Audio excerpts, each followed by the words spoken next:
I want a divorce. Michael shouted, shoving the cake away from him. The three-tier cake crashed to the marble floor and shattered, frosting splashing across Adana's red silk dress. 72 hours of work destroyed in seconds. 100 guests went silent. Then one by one phones appeared. Michael strode across the ballroom and ripped the microphone from the stand. I brought you all here as witnesses, he announced. I am divorcing my wife. Tonight. Right now. Shock rippled through the room. Adana felt her legs tremble. She is barren, Michael continued coldly. 4 years of marriage and not a single child. What kind of woman cannot do the one thing she was created to do? The ballroom doors swung open. A woman in a tight gold dress walked in, her pregnant belly proudly displayed. 2 small children followed her, holding hands. Adana recognized her immediately. Chisholm. Her best friend. This is the mother of my children, Michael said, and she is 4 months pregnant with my third. Laughter broke through the crowd. Adana's vision blurred. The floor tilted. She collapsed beside the ruined cake. Outside the glass doors, Park Ji-hoon had been watching.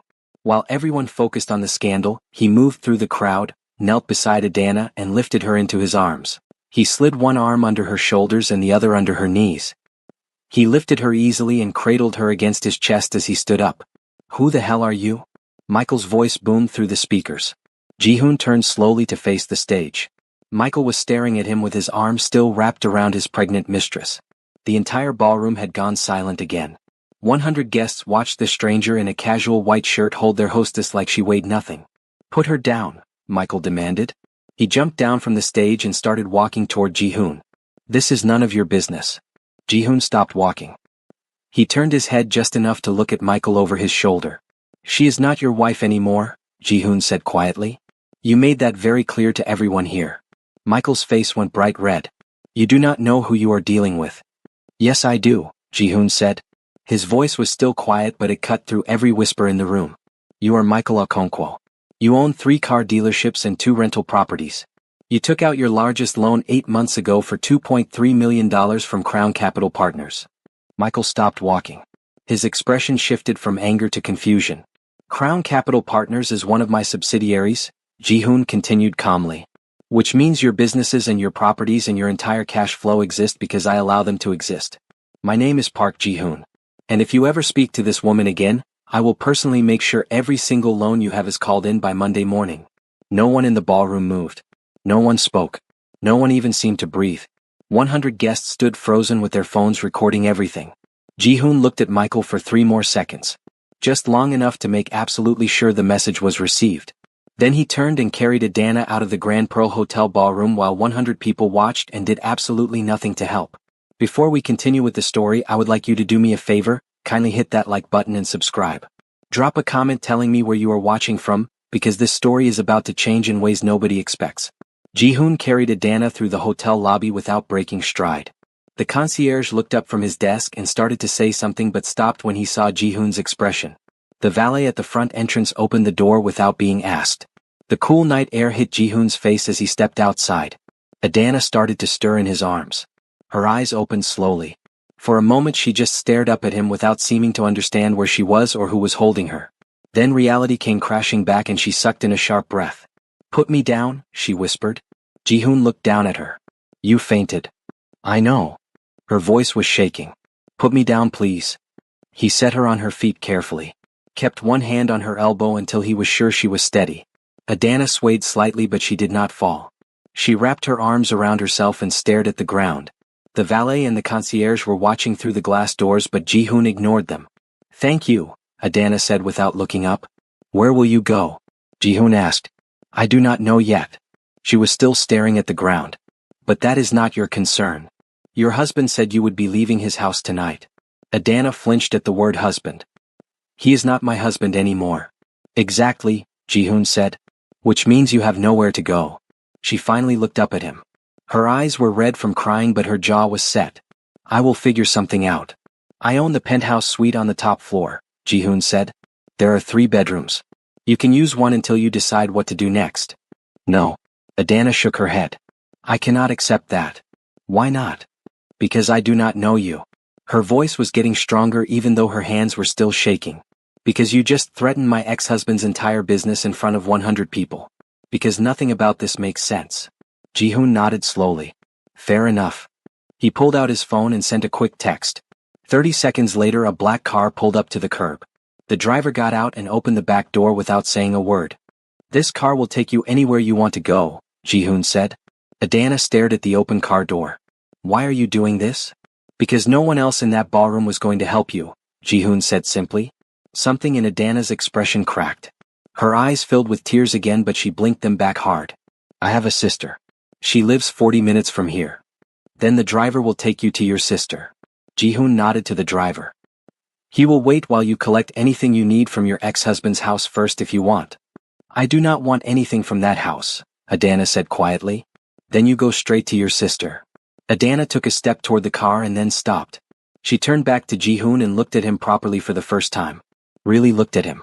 At his dark eyes and messy hair and the casual clothes that somehow made him look more dangerous than if he had been wearing a suit. What is your name again? She asked. Park Ji-hoon. Thank you, Park Ji-hoon, Adana said. Her voice was steady now, stronger. I will not forget this. You do not owe me anything, Ji-hoon said. Adana held his gaze for another moment and then she got into the car. The driver closed the door gently and walked around to the driver's seat. Ji-hoon watched the car pull away from the curb and disappear into the Friday night traffic. He stood outside the Grand Pearl Hotel for a long time after that, his hands in his pockets, his expression unreadable. Then he turned and walked back inside. He did not go back to the ballroom. He could see through the glass doors that it was still chaos. Guests clustered in groups. Michael in the center with Chisholm still attached to his side. The children crying in their stroller. The destroyed cake still scattered across the floor. Ji-hoon took the elevator to the top floor and let himself into the penthouse suite.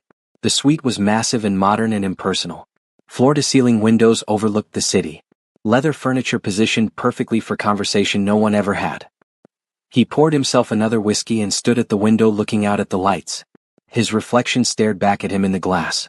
Dark eyes, sharp features, the kind of face that made people nervous even when he was not trying to be intimidating. His phone buzzed. A text from his attorney Marcus. Are you insane? Ji-hoon smiled slightly and typed back. Probably. Another buzz. You just threatened to destroy a client in front of 100 witnesses. Do you know how many videos of that are probably online already? I imagine quite a few, Ji-hoon typed. This is not funny. You cannot just make threats like that. I did not threaten him, Ji-hoon wrote back. I made a promise. His phone started ringing. Ji-hoon ignored it. He finished his whiskey and set the empty glass on the window ledge. His reflection looked tired suddenly. Older than 34.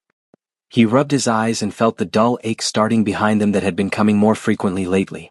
The phone stopped ringing and immediately started again. Ji-hoon answered this time. Yes. What the hell were you thinking? Marcus's voice was sharp with stress. Do you have any idea what kind of legal trouble you just created? Michael Okonkwo publicly humiliated his wife in front of 100 people because she could not have children, Ji-hoon said calmly. Then he introduced his mistress and his secret children. Then he announced he was divorcing her while she was unconscious on the floor. I do not particularly care about the legal trouble. You threatened his business. I stated facts about his business, Ji-hoon corrected. Facts he should have been more aware of before he decided to behave like an animal. Marcus sighed heavily. You are going to give me a heart attack. You are 39 years old and you run 5 miles every morning, Ji-hoon said. Your heart is fine. My heart will not be fine if you keep doing things like this. There was a pause.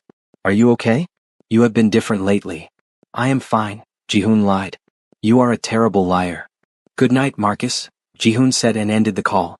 He stood at the window for a long time after that. His head was pounding now. The ache behind his eyes had spread to his temples. He thought about the pills in his bathroom. The appointment he had on Monday morning at the private clinic. The doctor's expression the last time he had gone in for tests. Mostly he thought about the woman in the red dress who had looked at him with eyes full of tears and thanked him for something as simple as helping her leave. Ji-hoon turned away from the window and headed to his bedroom. He had calls to make in the morning. Meetings to reschedule.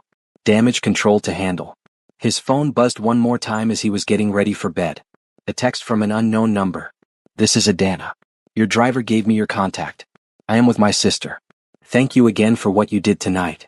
Ji-hoon stared at the message for a long moment. He started to type a response 3 different times and deleted it each time. Finally he just wrote back, I am glad you are safe. 3 dots appeared immediately, then disappeared, then appeared again. Finally another message came through.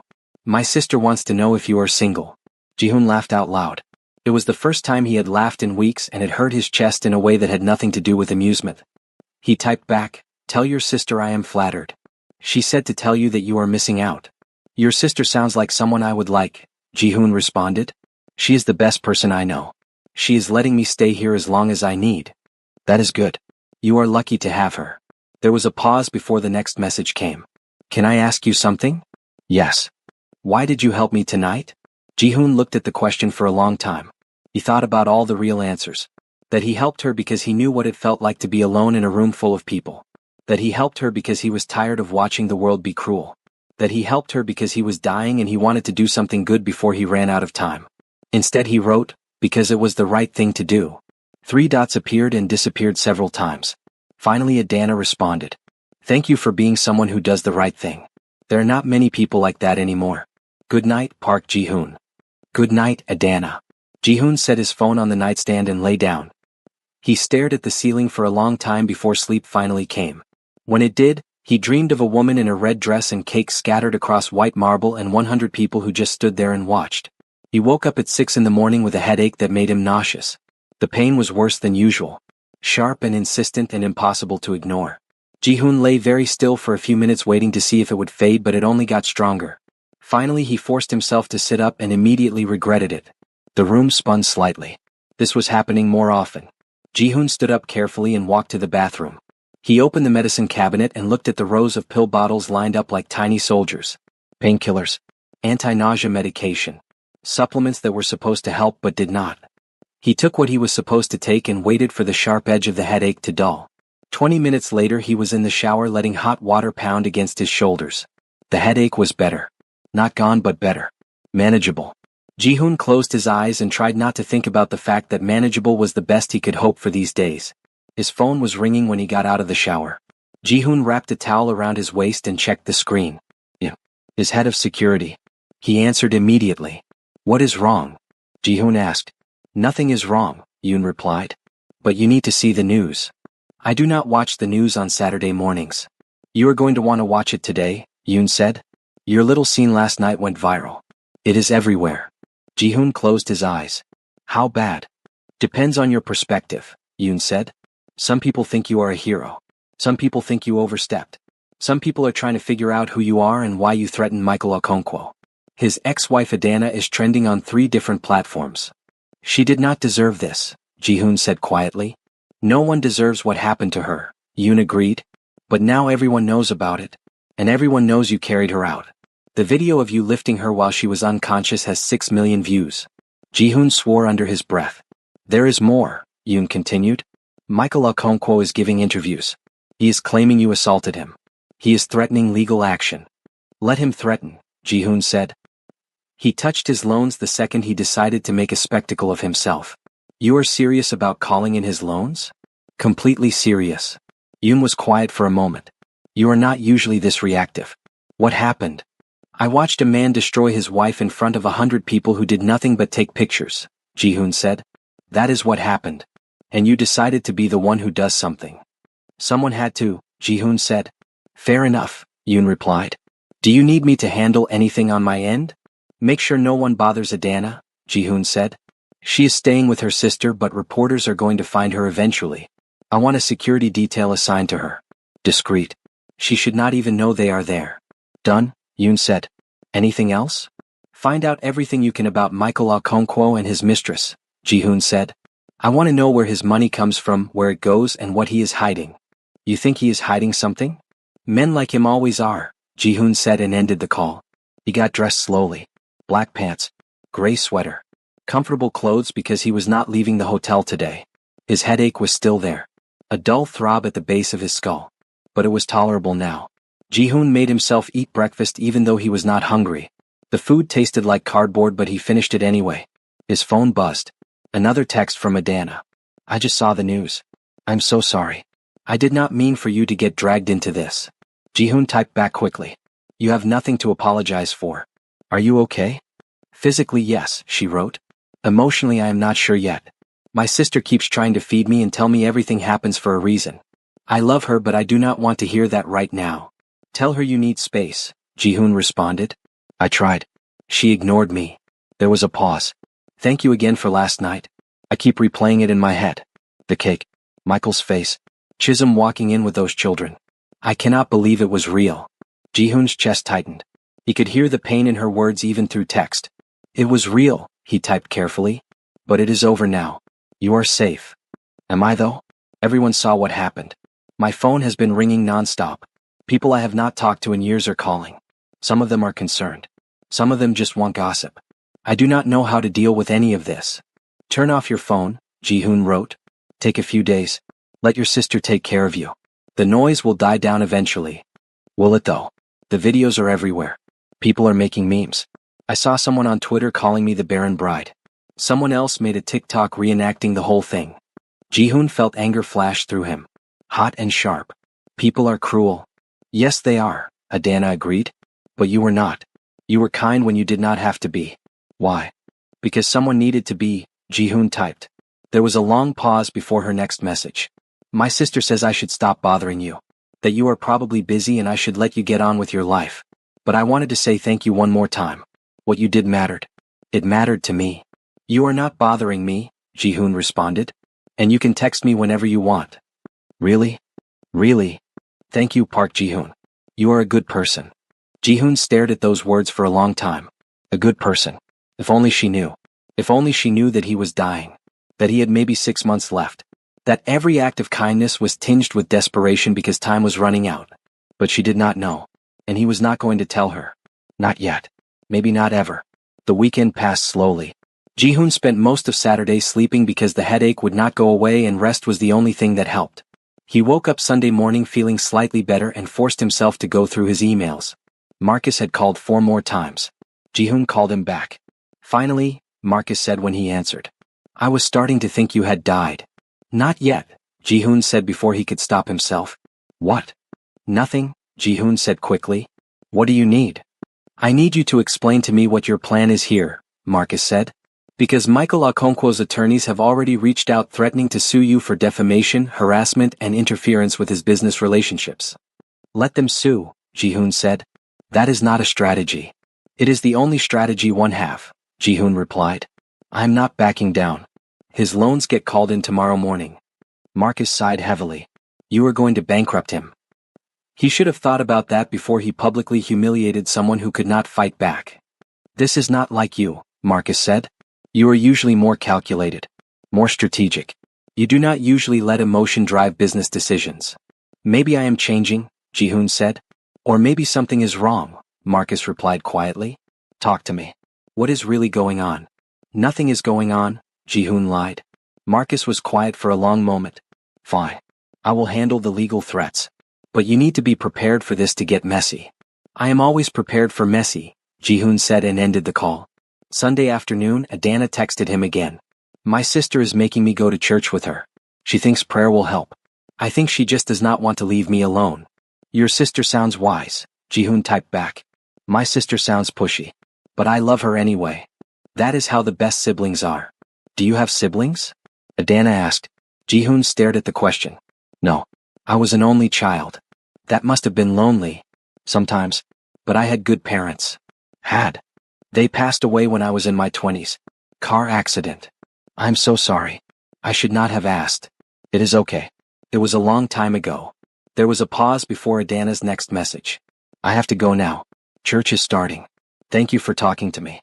It helps to have someone to talk to who understands. Anytime, Jihoon wrote back. He set his phone down and stared out the window. The city stretched out below him. Thousands of lives happening simultaneously. Each person dealing with their own version of pain and hope. Jihoon wondered what Adana was praying for in that church. He wondered what he would pray for if he believed in prayer. Probably more time. Monday morning came too fast. Jihoon woke up at 5 with another headache.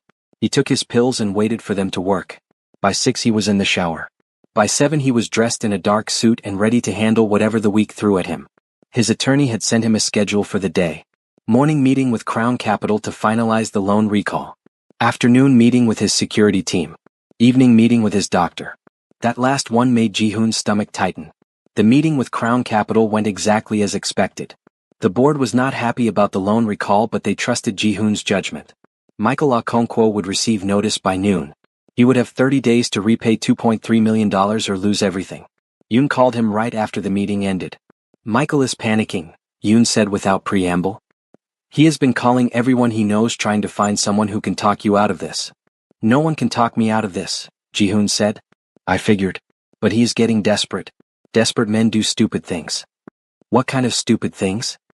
He showed up at Adana's sister's house this morning, Yoon said. He was banging on the door demanding to see his wife. The security detail I assigned had to escort him off the property. Ji-hoon's hand tightened on his phone. Is Adana okay? She is shaken but unharmed. Her sister called the police. Michael left before they arrived, but they have it on record now. Good. Make sure the security detail stays in place. Double it if you have to. Already done. Ji-hoon ended the call and immediately texted Adana. Are you okay? Her response came back quickly. How did you know? I have people watching out for you. I should have told you sooner. I apologize for the invasion of privacy, but I wanted to make sure you were safe. 3 dots appeared and disappeared several times. Finally Adana responded. I should be angry about that, but honestly I am just relieved. Michael was terrifying this morning. I have never seen him like that. He was screaming, saying I ruined his life, that I owed him, that you had no right to interfere. My sister had to physically stand between us. Ji-hoon felt rage build in his chest, cold and controlled. He will not bother you again. How can you be sure? Because I am making sure of it. There was a pause. Thank you. I do not know what I would do without you right now. You would be fine, Ji-hoon typed. You are stronger than you think. I do not feel strong. I feel like I am falling apart. Falling apart and getting back up is strength, Ji-hoon responded. You are doing both. He could almost feel her smile through the phone. Thank you for saying that. The rest of the day passed in a blur of meetings and phone calls. By the time Ji-hoon left for his doctor's appointment at 5, he was exhausted. The drive to the private clinic took 20 minutes. Ji-hoon parked in the underground garage and took the private elevator to the top floor where the oncology department existed in carefully neutral tones and soft lighting. He checked in with the receptionist who smiled at him with practiced warmth. She handed him a clipboard with updated paperwork. Ji-hoon filled it out mechanically. Same questions as always. Pain level, energy level, appetite, sleep quality. He checked boxes and circled numbers and tried not to think about how every answer was worse than last time. Mr. Park? A nurse appeared. Dr. Matsuda is ready for you. Ji-hoon followed her down a quiet hallway to an exam room. The nurse took his vitals and asked him the same questions he had just answered on paper. Then she left him alone. Dr. Matsuda arrived 5 minutes later. He was a tall man, Japanese-American, with kind eyes and gentle hands and a voice that stayed perfectly level no matter what he was telling you. Ji-hoon had come to respect that about him. No false hope. No devastating pity. Just facts delivered with compassion. Ji-hoon, Dr. Matsuda said, shaking his hand. How are you feeling? The same, Ji-hoon said. Headaches still frequent? Yes. And the fatigue? Getting worse, Ji-hoon admitted. Dr. Matsuda nodded and made notes on his tablet. We got your latest test results back. I want to go over them with you. Ji-hoon's jaw tightened but he nodded. The leukemia has continued to progress despite the treatments we have tried, Dr. Matsuda said quietly. Your blood counts are declining more rapidly than we hoped. The cancer is no longer responding to chemotherapy. How long? Ji-hoon asked.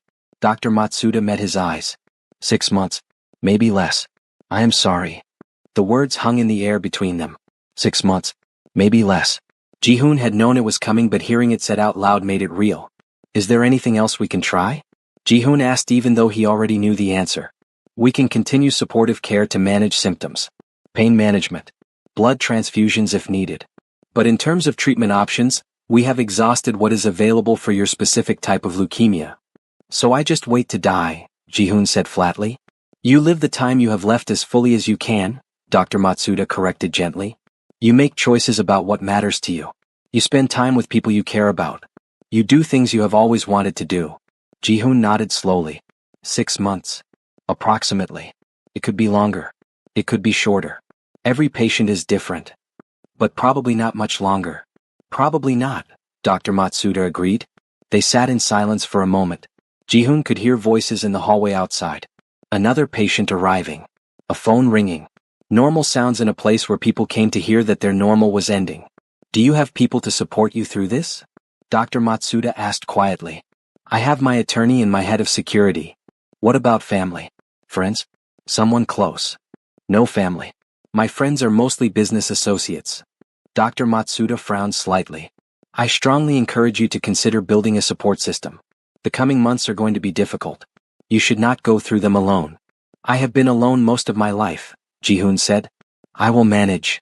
Managing is not the same as living, Dr. Matsuda replied. And you deserve to live in whatever time you have left. Ji-hoon did not know what to say to that.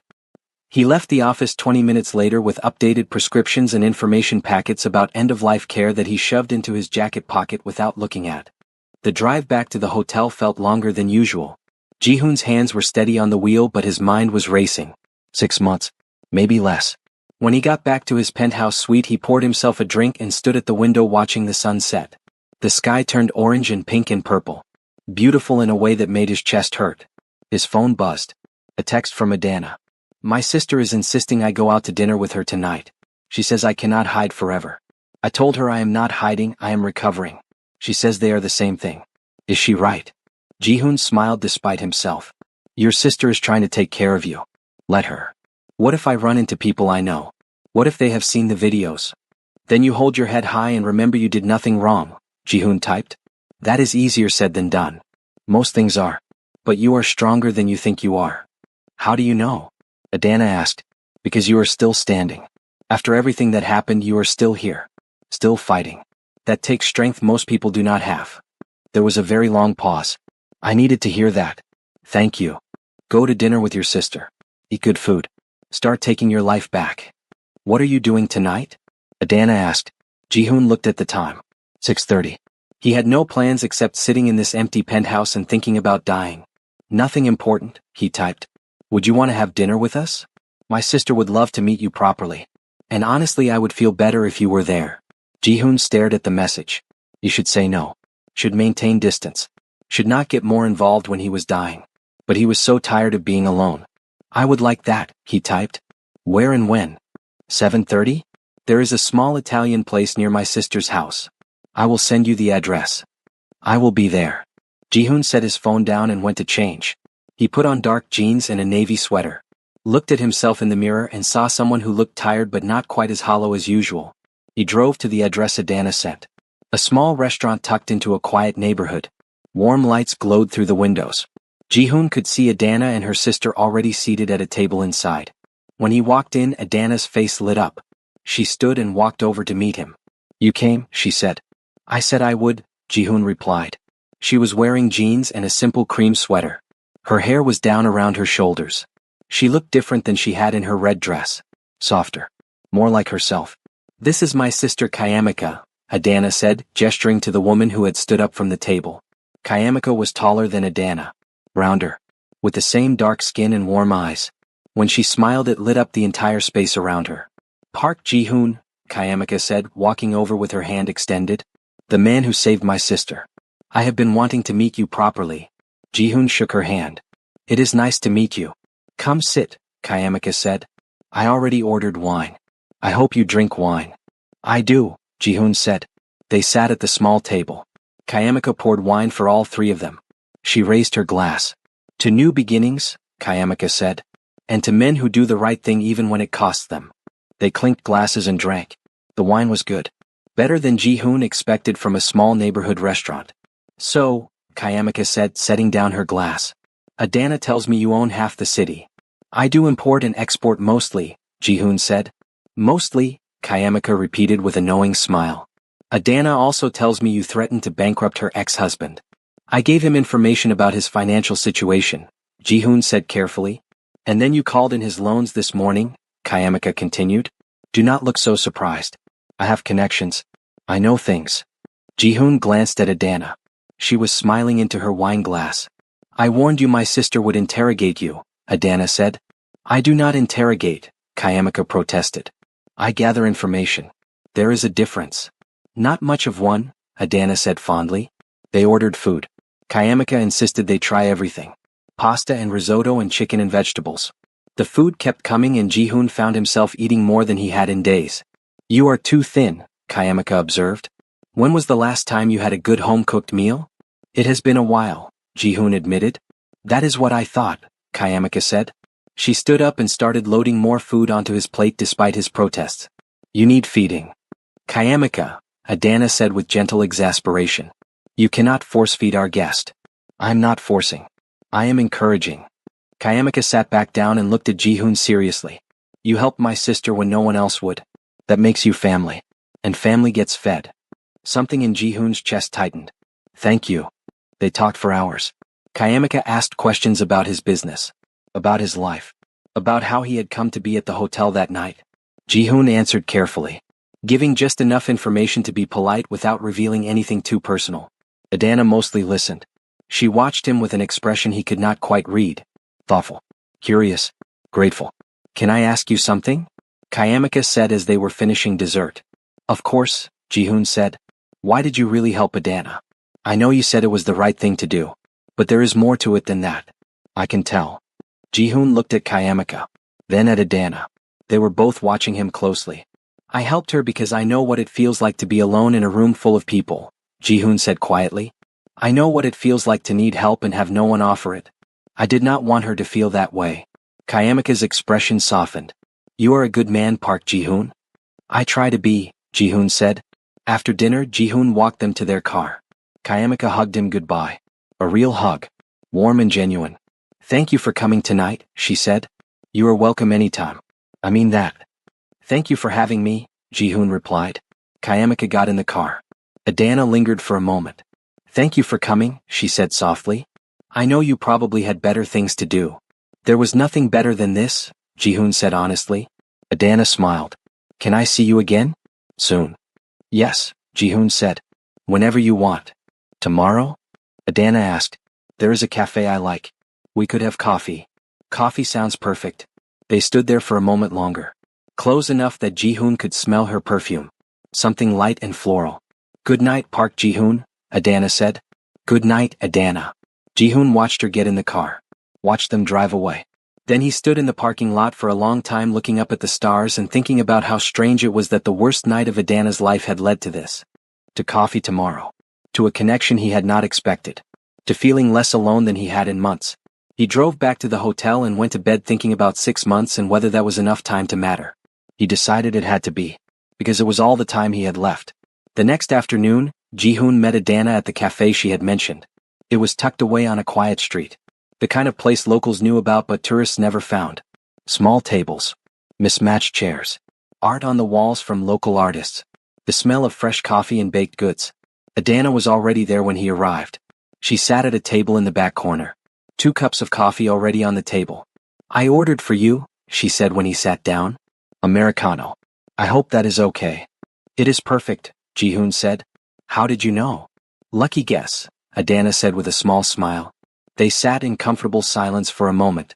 Jihoon sipped his coffee. Was good. Strong and hot and exactly what he needed. Can I ask you something? Adana said. Always. What made you stay at the hotel that weekend? You said you were having your penthouse renovated but you could have stayed anywhere. Why the Grand Pearl? Jihoon thought about the question. It was convenient. Close to my office. And the garden is peaceful. The garden where you were when everything happened, Adana said. Yes. Do you believe in fate? Adana asked. I do not know, Jihoon admitted. Do you? I am starting to, Adana said quietly. Because what are the odds? You being in that garden at that exact moment. You seeing what happened. You deciding to help. It feels like more than coincidence. Maybe it was just good timing, Jihoon suggested. Or maybe it was meant to happen, Adana countered. Maybe you were supposed to be there. Maybe I was supposed to meet you. Jihoon looked at her across the table. She was serious. Her eyes were bright with something that looked like hope. Maybe, he said carefully. They talked for 2 hours. About everything and nothing. About Adana's childhood and her dreams of becoming a teacher before Michael convinced her to quit her job. About Jihoon's parents and the accident that took them. About favorite books and bad movies and places they had always wanted to visit. Adana was easy to talk to. She listened when he spoke. Asked thoughtful questions. Did not try to fill every silence with words. What are you doing this weekend? Adana asked as they were getting ready to leave. Nothing planned, Jihoon said. Would you want to do something? With me. What did you have in mind? I do not know yet, Adana admitted. But I want to start doing things. Things I have always wanted to do but never got to. And I would like you to be there if you want. Ji-hoon thought about Dr. Matsuda's words. Live the time you have left as fully as you can. Yes, he said. I would like that. Really? Adana's face lit up. Really? She smiled. Bright and genuine. The first real smile he had seen from her since that night in the ballroom. Okay, she said. I will think of something and text you. I look forward to it, Ji-hoon said. They left the cafe together. Stood on the sidewalk in the afternoon sun.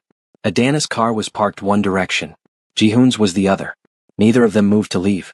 Thank you, Adana said finally. For what? For making me feel normal again. For treating me like a person instead of a scandal. For just being here. You do not have to thank me for that, Ji-hoon said. I want to though, Adana replied. She reached out and squeezed his hand. Quick and light. Then she turned and walked to her car. Ji-hoon stood there watching her drive away. His hand still warm from where she had touched it. He went back to the hotel and spent the rest of the afternoon pretending to work. But mostly he just thought about Adana and coffee and the way she had said maybe it was meant to happen. On Saturday morning, Adana texted him. I bought something. Can you meet me at the hotel in an hour? Yes. Is everything okay? Everything is perfect. Just meet me outside. Ji-hoon went downstairs exactly 1 hour later. Adana was waiting for him outside the hotel entrance. She was wearing jeans and a leather jacket and holding 2 motorcycle helmets. Ji-hoon stopped walking. Is that your motorcycle? He asked, gesturing to the sleek black bike parked at the curb. It is now, Adana said with a huge smile. I bought it this morning. I have always wanted one but Michael said it was too dangerous. So I decided that since I am rebuilding my life I should start doing things I have always wanted to do. And you want me to ride with you, Ji-hoon said. I want you to come with me somewhere, Adana corrected. Do you trust me? Ji-hoon thought about the question. Did he trust this woman he had known for barely a week? This woman who was still processing her own trauma? Yes, he said. Then come on, Adana said, handing him the extra helmet. Ji-hoon had never been on a motorcycle in his life. Had always considered them too risky. Too many ways for things to go wrong. But he got on anyway. Adana climbed on in front of him.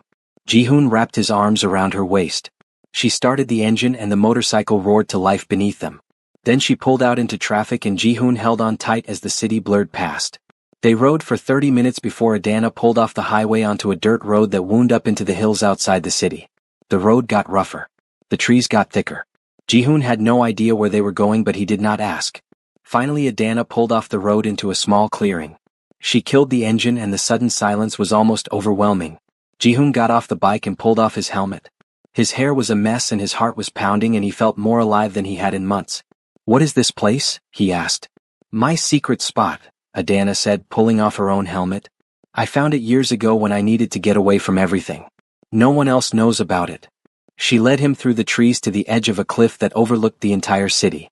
The view was breathtaking. Skyscrapers in the distance. The river cutting through the middle.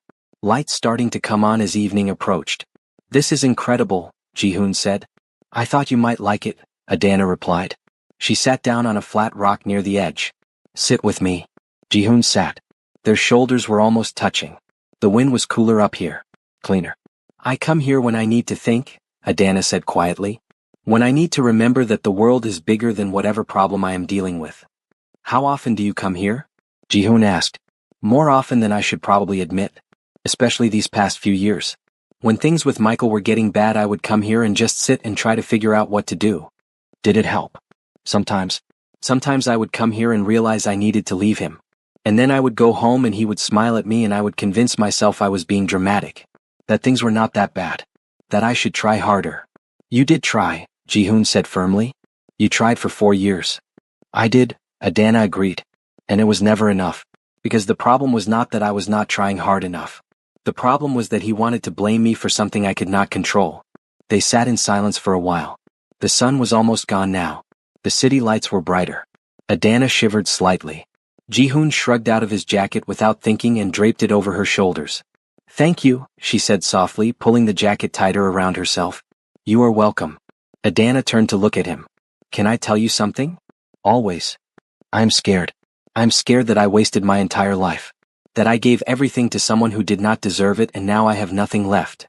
That is not true, Ji-hoon said. You have so much left. You are smart and strong and capable. You are rebuilding your life from scratch and that takes more courage than most people will ever have. I do not feel courageous, Adana said. I feel lost. Lost is just the first step to finding your way, Jihoon replied. Adana stared at him. How are you so wise? I'm not wise. I have just learned that sometimes the hardest moments teach us the most. What hard moments taught you that? Adana asked. Jihoon thought about his parents' death. About watching his mother take her last breath. About building a business from grief. About sitting in an oncologist's office being told he had months to live. Too many to count, he said finally. Adana studied his face in the fading light. You are not okay, are you? Jihoon's breath caught. What makes you say that? The way you look sometimes when you think no one is watching. The way you hold yourself so carefully like you might break if you relax. The way you seem sad even when you are smiling. Jihoon did not know what to say. You do not have to tell me, Adana said gently. She reached out and took his hand. But I want you to know that I see you. I see that you are carrying something heavy. And if you ever want to talk about it, I am here. Jihoon looked down at their joined hands. Her skin was warm against his. He thought about telling her the truth. About the cancer and the 6 months and the way he woke up every morning wondering if this would be the day everything got worse. But he could not do it. Could not take this perfect moment and destroy it with reality. Thank you, he said instead. That means more than you know. They sat there until the stars came out. Until the city below them was just lights in the darkness. Until Adana started shivering so much that Jihoon insisted they head back. The ride down the mountain was slower. Quieter. Jihoon held on to Adana and memorized the way this felt. The wind and the stars and the woman in his arms who saw him in a way no one else ever had. When they got back to the hotel, Adana walked him to the entrance. Thank you for today, Jihoon said.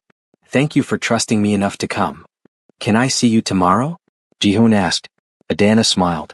You are going to get sick of me. Impossible. Tomorrow then. But you get to pick what we do. Deal. Jihoon watched her ride away and then he went upstairs to his empty suite.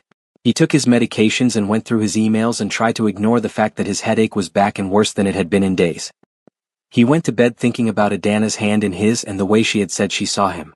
No one had really seen him in a very long time. And now that someone finally did, he was running out of time.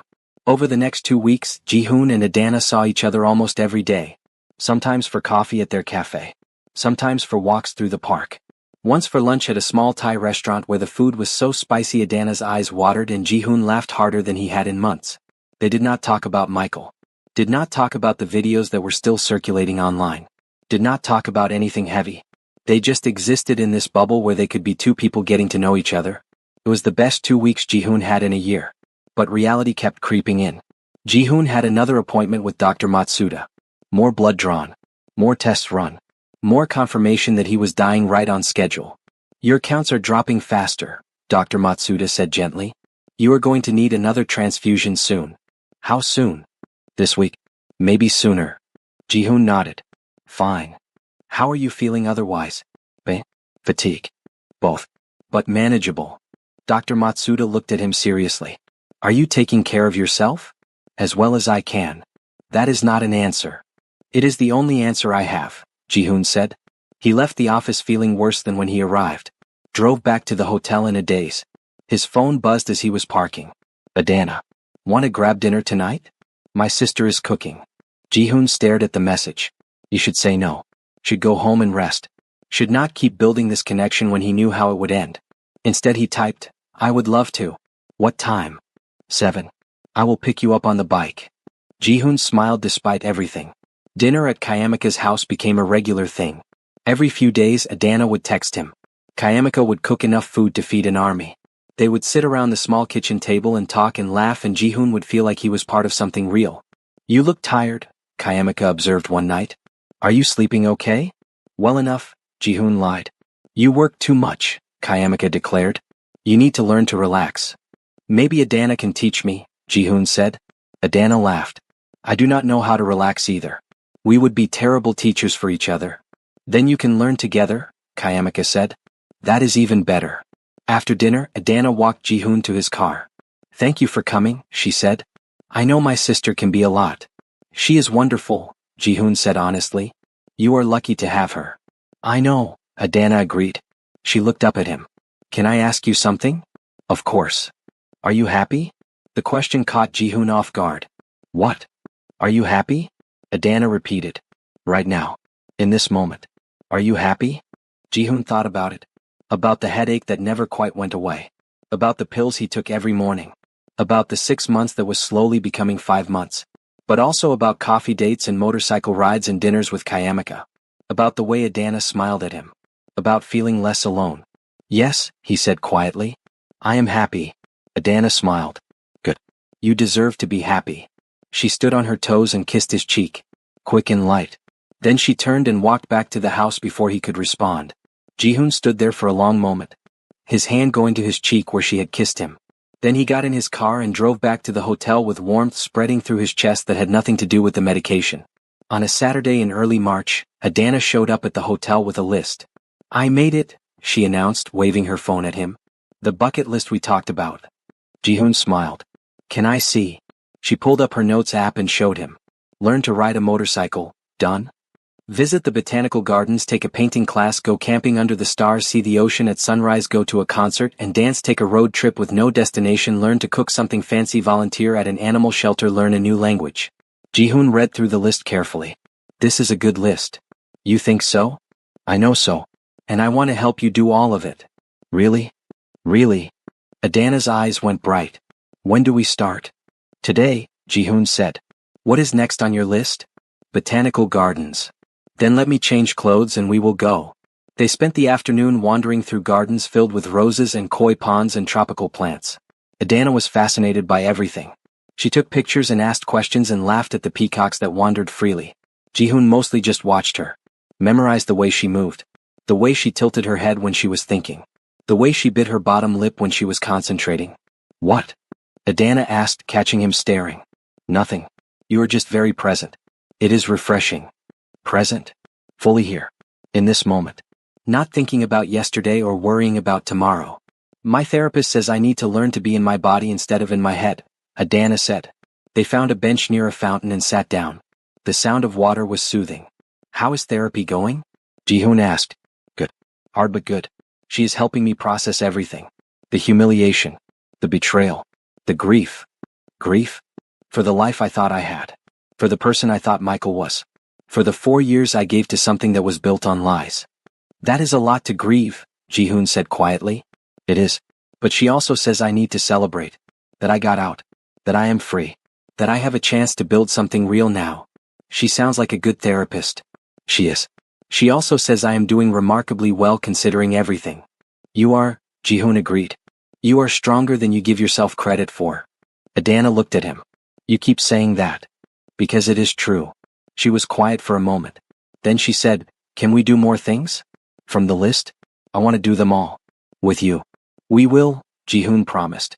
All of them. Even the ones that sound ridiculous? Especially the ones that sound ridiculous. Adana laughed. Bright and genuine. The sound made Jihoon's chest ache in a good way. They stayed at the gardens until it closed. Then Jihoon took her to dinner at a small French restaurant where they attempted to order in French and failed spectacularly. We need to work on that new language goal, Adana said as they were leaving. Clearly, Jihoon agreed. He drove her home. Walked her to the door of her sister's house.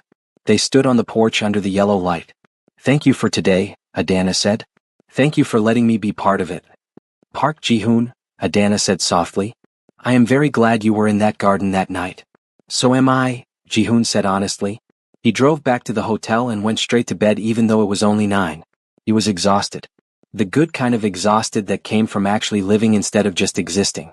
His phone buzzed as he was falling asleep. Adana. I had the best day. Thank you for making me feel alive again. Jihoon smiled and typed back, you make me feel alive too. He sent it before he could overthink it. 3 dots appeared immediately. Really? Really? Good. Because I think I am falling for you, Park Jihoon. And that terrifies me, but I am choosing it anyway. Jihoon stared at the message. His heart was pounding. His throat was tight. He should tell her. Should tell her he was dying. Should tell her that falling for him was a terrible idea.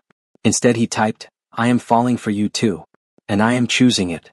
Even though we barely know each other? Sometimes a few weeks is enough, Jihoon wrote. My therapist would say we are moving too fast. What do you say? There was a long pause. Then Adana responded. I say that life is short and unpredictable. I say that I have spent enough time playing it safe. I say that you make me want to take risks. Jihoon closed his eyes. 6 months is not a long time. He sent it without thinking. Then immediately wanted to take it back. What? Adana wrote. Jihoon's heart stopped. He had said too much. Revealed too much. Nothing. I just mean we should not waste time. We should do all the things on your list while we can. While we can. While we have the time. While we are both free. Before life gets complicated again. There was another pause. Okay. Yes. Let us do all the things. Jihoon exhaled. Crisis averted. Good night, Adana. Good night, Jihoon.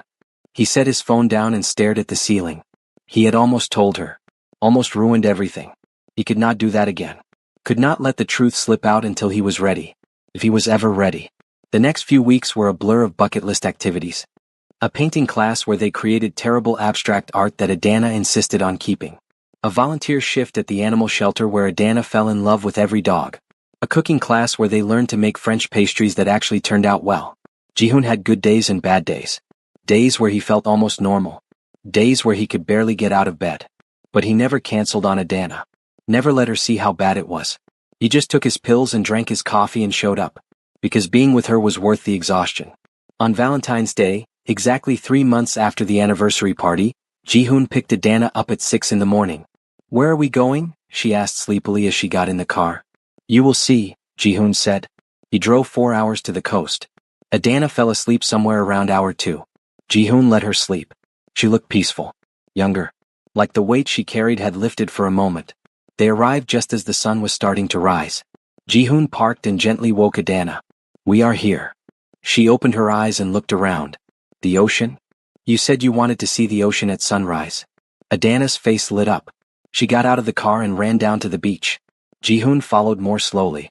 The sky was turning pink and orange and gold. The water reflected the colors like liquid fire. Adana stood at the edge with her bare feet in the sand and her arms spread wide. This is incredible, she breathed. Jihoon stood beside her and watched the sun rise over the water. Watched Adana's face as she saw it for the first time. Watched tears slide down her cheeks. Thank you, she whispered. You deserve all the beautiful things, Jihoon said. Adana turned to him. Last year today was the worst day of my life. And now it is one of the best. How is that possible? Because you chose to keep living, Jihoon said. Because you chose joy over bitterness. Because you chose to believe in beautiful things again. Adana stepped closer to him. I chose you. And I chose you, Jihoon replied. She kissed him then. Soft and gentle and full of promise. Jihoon kissed her back and wrapped his arms around her and held her close as the sun rose over the ocean. They spent the whole day at the beach. Building sandcastles. Collecting shells. Running from waves. That night they had dinner at a restaurant right on the water. The waiter brought champagne that Jihoon had pre-ordered. What is this for? Adana asked. Today is Valentine's Day.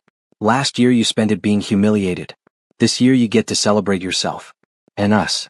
Adana's eyes filled with tears. You remembered. Of course I remembered.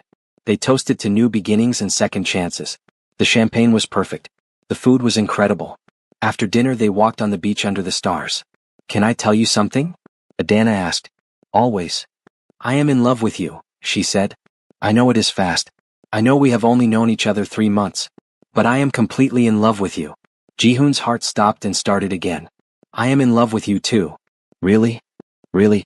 I have been in love with you since the moment I first saw you smile. Adana laughed through her tears. When was that? The botanical gardens. You were smelling a rose and you smiled like it was the most amazing thing you had ever experienced. I remember that day, Adana said softly. Jihoon cupped her face in his hands. I love you, Adana. More than I thought I could love anyone. I love you too. They kissed under the stars and Jihoon tried to memorize everything. The sound of the waves. The feel of her in his arms. The way his heart felt full for the first time in months. They drove home the next morning. Adana fell asleep again. Jihoon drove and thought about love and time and how unfair it was that he had finally found this and he was running out of days to keep it. When they got back to the city, Adana invited him up to her apartment. It was small but comfortable. Art on the walls. Books on the shelves. Felt like her. Thank you for yesterday, Adana said. For making Valentine's Day beautiful again. You made it beautiful, Jihoon said. They sat on her couch and talked until Jihoon could barely keep his eyes open. Adana noticed. You are exhausted. You should go home and rest. I am okay. Jihoon. She touched his face gently. You are allowed to be tired. I just want to be with you, he said. Then stay. Sleep here. I will take care of you. Jihoon looked at her. Are you sure? Very sure. You stayed. Adana gave him comfortable clothes to sleep in. Made up the couch even though he protested. Brought him water and made sure he took his pills even though he had not told her he had pills to take. She had noticed anyway. What are these for? She asked gently. Headaches, Jihoon said. Which was not a lie. Just not the whole truth. Adana nodded and did not push. Jihoon fell asleep on her couch and slept better than he had in weeks. When he woke up the next morning, Adana was making breakfast. Good morning, she said with a smile. How do you feel? Better, Jihoon said honestly. They ate breakfast together and Jihoon realized this was what he wanted. This simple domestic peace. This feeling of being taken care of. This feeling of home. But 3 weeks later, everything changed. Jihoon was in a business meeting when the room started spinning. 1 minute he was presenting quarterly numbers. The next minute he was on the floor with Yoon calling an ambulance. He woke up in the hospital with Adana sitting next to his bed holding his hand. Hi, she said softly when she saw his eyes open. What happened? Jihoon asked. You collapsed. They brought you in unconscious. Your blood pressure was dangerously low. They gave you blood and fluids. Jihoon closed his eyes. I am sorry. Why are you apologizing? Adana asked. Before Jihoon could answer, Dr. Matsuda walked in. Jihoon. Good to see you awake. Can I speak with you privately? No, Jihoon said. Whatever you need to say, you can say in front of Adana. Dr. Matsuda looked between them. Are you sure? I am sure. Dr. Matsuda nodded slowly. Your counts are critically low. You are severely anemic. You need to stop working immediately and focus on quality of life. Adana's hand tightened on Jihoon's. What do you mean quality of life? Dr. Matsuda looked at Jihoon. Have you told her? Told me what? Adana asked. Her voice was getting higher. Jihoon. What is he talking about? Jihoon looked at her. At the fear in her eyes. At the love. He had to tell her now. I have leukemia, Jihoon said quietly. Acute myeloid leukemia. I was diagnosed about a year ago. The treatments are not working. I have about 3 months left. Maybe less. Adana stared at him. The color drained from her face. What? She whispered. I am dying, Jihoon said. I have been dying this whole time. Adana pulled her hand away. Stood up so fast her chair fell over. You are dying, she repeated. For how long have you known? Since before I met you. And you did not think I should know that? Adana's voice was shaking. You let me fall in love with you knowing you were dying? I am sorry, Jihoon said. You are sorry, Adana said. She laughed but there was no humor in it. You are dying and you are sorry. Dr. Matsuda cleared his throat. I will give you two some privacy. He left quickly. Adana wrapped her arms around herself. How long? How long do you actually have? Dr. Matsuda says 3 months. Maybe less. 3 months, Adana repeated. Tears were streaming down her face. I thought we had time. I thought we were building something. We are building something, Jihoon said desperately. How? Adana demanded. How are we building something when you are leaving? When you knew from the start this would end? I did not plan to fall in love with you, Jihoon said. I was just trying to help. But then I got to know you and I could not stop. I am sorry. Adana was crying openly now. Why did you not tell me sooner? Because I did not want to lose this. I did not want to lose you. Well, you are losing me now. Adana shouted. You are dying and I am losing you and there is nothing I can do about it. She sank to the floor. Her whole body shaking with sobs. Jihoon tried to get out of bed but he was too weak.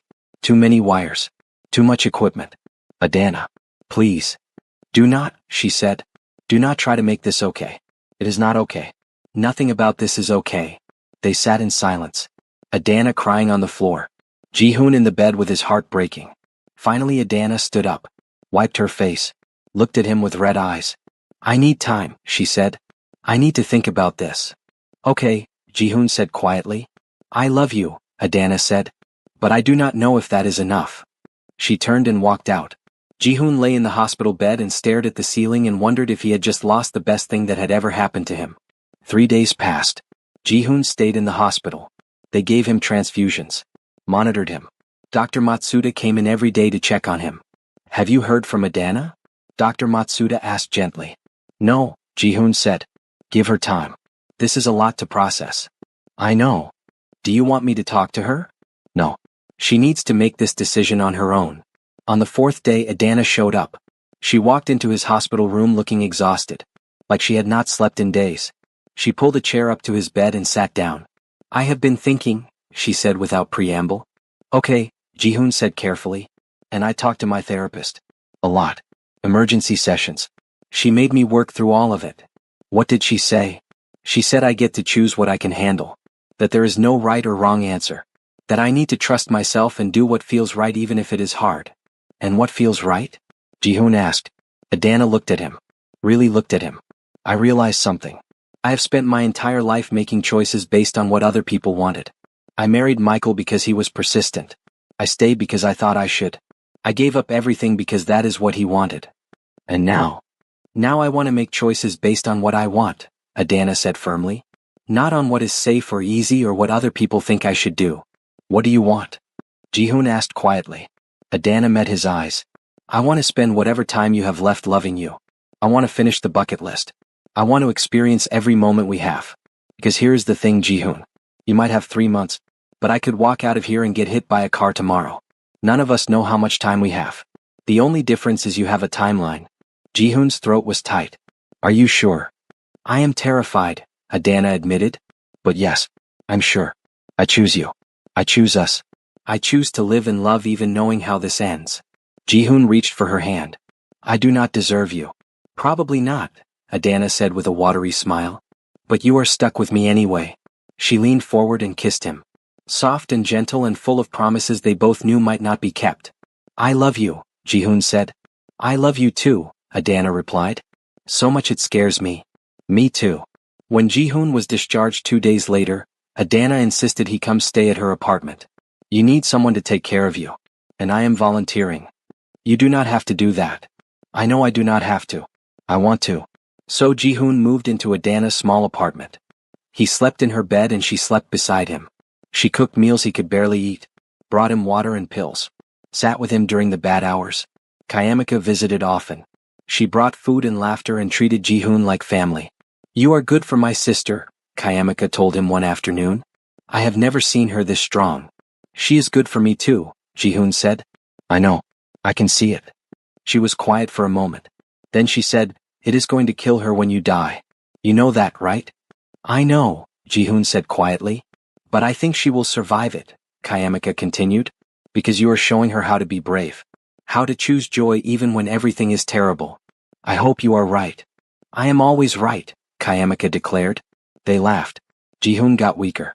Simple things became difficult. Walking, eating, staying awake. But he was not in pain. Dr. Matsuda made sure of that. The medications kept him comfortable. Kept him present. On a warm April afternoon, Adana sat beside him on the couch. Can I ask you something? She said. Always. What do you want to do? With the time we have left. What matters most to you? Jihoon thought about it. I want to finish your list. I want to make you happy. I want to give you memories that are beautiful instead of painful. Adana's eyes filled with tears. What about what you want? For yourself. Being with you is what I want for myself, Jihoon said. So they kept living. A road trip with no destination that ended in a small town with the best barbecue they had ever tasted. Stargazing in a field where Adana made up stories about constellations. A concert where they danced even though Jihoon was exhausted. Every moment was precious. Every day a gift. Jihoon knew he was running out of time. Could feel his body shutting down. But he never told Adana how bad it was getting. He just showed up and loved her and tried to give her everything he could in the time he had left. On a sunny day in late April, they were sitting in Adana's apartment when she suddenly looked at him. Marry me, she said. Jihoon stared at her. What? Marry me, Adana repeated. I know it is crazy. I know we have barely known each other 4 months. I know you are dying. But I do not care. I want to be your wife. Even if it is just for a little while. Jihoon felt tears slide down his face. Are you sure? Very sure, Adana said. I love you. And I want to make it official. I want to be able to say you are my husband. I want that. Then yes, Jihoon said. Yes, I will marry you. They got married 3 days later. A quiet ceremony at the courthouse with Kayamika and Yoon as witnesses. Adana wore a simple white dress. Jihoon wore a dark suit. They exchanged vows and rings and promises. When the officiant said they could kiss, Jihoon pulled Adana close and kissed her like she was oxygen. I love you, Mrs. Park, he whispered. I love you too, Mr. Park, Adana replied. That night they had dinner with Kayamika who cried happy tears and toasted to love. You two are proof that beautiful things can come from terrible beginnings, Kayamika said. Jihoon and Adana went home and lay in bed holding each other. Thank you for marrying me, Jihoon said. Thank you for loving me, Adana replied. Always, Jihoon promised. But always was running out. By May, Jihoon could barely leave the bed. His body was shutting down. The transfusions helped less and less. Dr. Matsuda came to the apartment. It is time to consider hospice, he said gently. No, Jihoon said. I want to stay here. Then we bring hospice here, Adana said firmly. Whatever he needs. They hired a hospice nurse. She came every day. Taught Adana how to care for someone dying. Jihoon's awareness came and went. Sometimes he was clear and present. Sometimes he drifted. But he always knew Adana. Always recognized her voice. Her touch. On a quiet evening in late May, Jihoon woke feeling clearer than he had in days. Adana was reading in a chair beside the bed. She looked up when she heard him stir. Hi, she said with a smile. Hi. What day is it? May 28th. Jihoon nodded. He could feel it. The end was close. I need to tell you something, he said. Okay. Jihoon took her hand. This has been the best time of my life. Meeting you. Falling in love. Every single moment has been a gift. Jihoon, Adana's voice shook. Let me finish. You are extraordinary. You are strong and brave and you have taught me what it means to really live. Promise me you will keep living. Keep doing the things on your list. Keep being brave. I promise, Adana whispered. There are documents with Marcus. Everything is arranged. The apartment. My assets. It is all yours. I do not want your money. I know. But I want you to have options. To be able to do whatever you want. Adana nodded through her tears. I love you, Jihoon said. More than I can say. I love you too. So much. He closed his eyes and slept. On May 29th, Jihoon's breathing changed. Adana knew. The hospice nurse confirmed it. It could be hours or days. But he is transitioning. Kayamika came. She sat on one side while Adana sat on the other. They held his hands. Talked to him. Thanked him. The hours passed. As evening fell, Jihoon's breathing became more labored. Rattling. Uneven. Adana leaned close. It is okay, my love. You can go. I will be okay. I promise. Jihoon's eyes opened slightly. He looked at her one last time. Love you, he whispered. I love you too. Always. He took one more breath. Then he was gone. Adana sat very still, holding his hand. Kayamika was crying but Adana could not cry yet. She just sat with the man she loved and tried to memorize the feel of his hand in hers. Thank you, she whispered. Thank you for choosing me. Thank you for showing me how to live. The funeral was small. Adana. Kayamika. Dr. Matsuda. Marcus. A few business associates. They buried Jihoon on a hill overlooking the city. Next to his parents. Marcus read the will. Jihoon had left everything to Adana. The apartment. The business interest. Enough money that she would never worry again. He wanted to make sure you were taken care of, Marcus said gently. Adana sat in the attorney's office and felt numb. Michael tried to contact her after the funeral, claiming he had information she needed to hear, claiming he had been wrong. Yoon had him escorted away with a restraining order. Adana moved through the weeks in a fog. Therapy. Crying with Kayamika. Sleeping in the bed where Jihoon had died. 8 weeks after the funeral, Adana woke up nauseous. She threw up 3 mornings in a row before Kayamika insisted she take a test.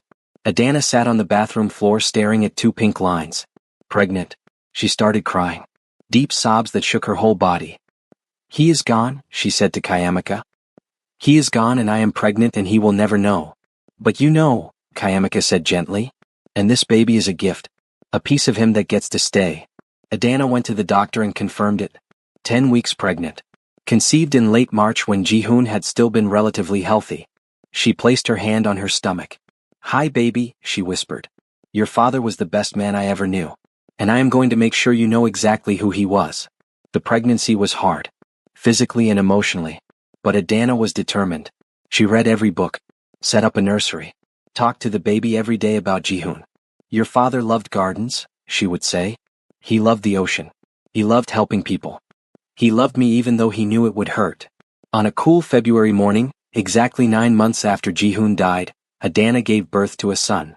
He had Jihoon's dark hair and serious expression. Adana held him and cried tears of joy and grief. What will you name him? The nurse asked. Adana looked down at her son. Jihoon Valentine Park. After his father. Jihoon because that was his name. Valentine because that was when everything changed. She took her son home and learned to be a mother. It was hard and exhausting and wonderful. Every time she looked at her son's face she saw Jihoon. The same eyes. The same quiet strength. Years passed. Adana raised Jihoon Valentine with Kayamika's help. She told him stories about his father every night. Your father was brave, she would say. He was kind. He helped a stranger even though he was dying because it was the right thing to do. Tell me about how you met, little Jihoon would ask. And Adana would tell him. About the cake and the humiliation and the man in the garden who stepped in when no one else would. Your father saved me twice, she would say. Once from public humiliation and once from giving up on life. Jihoon Valentine grew up smart and kind and strong. He went to college, business school, took over managing the companies his father had left. At 28, he got married to a woman who loved him fiercely. At the wedding he gave a speech. My father died before I was born. But he left me the greatest gift. He loved my mother so completely that she was able to love me enough for two parents. He showed her how to be strong, how to choose joy, how to live fully even when time is short. He raised his glass. To Park Jihoon, the father I never met but who shaped everything I am. Adana cried through the whole speech. She never remarried. Good men tried, but she always said no. I had my great love, she would tell Kayamika. Some people never get that. She lived fully, became a teacher, volunteered, traveled, watched her son have children. Two beautiful grandchildren who called her Nana. On her 70th birthday, Adana stood at Jihoon's grave with her son. Hi my love, she said, touching the headstone. Look how tall our boy is. Look how good he turned out. You would be so proud. Thank you, Dad, Jihoon Valentine said. For loving her. For showing her how to be strong. Adana lived to be 83. She died peacefully with her son holding one hand and her grandson holding the other. On her bedside table was a photograph of Jihoon from the botanical gardens. When they buried her, Jihoon Valentine placed that photograph in her hands. Go be with him, Mom, he whispered. They buried her next to Jihoon. Her headstone read, Adana Park, beloved mother, grandmother, teacher. She chose love even when it was hard. She chose joy even in darkness. She lived fully even when time was short. Every Valentine's Day, Jihoon Valentine brought flowers to both graves. Red roses for his mother. White lilies for his father. And on the hill overlooking the city, two souls rested side by side. Their time together had been brief, but it had been enough. Because love is not measured in years. It is measured in moments, in choices, in courage. And by that measure, Park Jihoon and Adana had loved each other completely. So tell me, was it worth it? Did Adana make the right choice to stay? What moment hit you the hardest? Drop your thoughts in the comments below. If this story touched you, hit that like button, share it with someone who needs to hear it, and subscribe because I have got more stories that will make you feel everything. Thank you for listening. Until next time, remember that life is short but love makes it worth living.